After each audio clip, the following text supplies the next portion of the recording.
Hello friends, welcome to மது திலீப் சமையல். நான் பார்க்க போகிறது நம்ம நெல்லூர் ஸ்டைலில் ஒரு மிளகாய் சட்னி எப்படி செய்யணும்னு பார்க்க போகிறோம். ஃபஸ்ட் தேவையான பொருட்கள்லாம் பார்த்துடலாம்.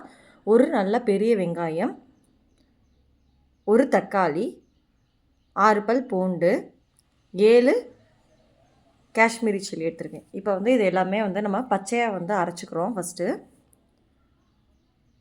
நல்லா நைஸாக அரைச்சிக்குங்க.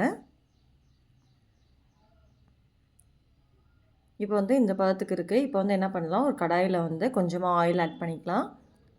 ஆயில் ஆட் பண்ணிவிட்டு இந்த அரைச்ச சட்னியை நம்ம இதில் ஆட் பண்ணிக்கணும். நல்லா பச்சை வாசனை வரைக்கும் நல்லா வதக்கி விட்டுக்கலாம். வதக்கினதுக்கப்புறம் ஒரு தட்கா பேனில் ஆயில் ஆட் பண்ணிட்டு ஆயில் சூடானதுக்கப்புறம் கடுகு ஆட் பண்ணிக்கிங்க. கடுகு நல்லா பொரிஞ்சதுக்கப்புறம் உளுந்தம்பருப்பு ஆட் பண்ணிக்கிங்க. உளுந்தம்பருப்பு கோல்டன் ப்ரௌன் ஆனதுக்கப்புறம் கருவேப்பிலை ஆட் பண்ணிக்கங்க. கருவேப்பிலை நல்லா பொரிஞ்சதுக்கப்புறம் சட்னியில் தாளிச்சு கொட்டிக்கலாம். பவர் சூப்பர் டேஸ்டியான நெல்லூர் ஸ்டைல் மிளகாய் சட்னி ரெடி ஆயிடுச்சு. கண்டிப்பாக ட்ரை பண்ணி பார்த்துட்டு எனக்கு எப்படி இருக்குன்னு சொல்லுங்கள். Thank you so much. பாய்.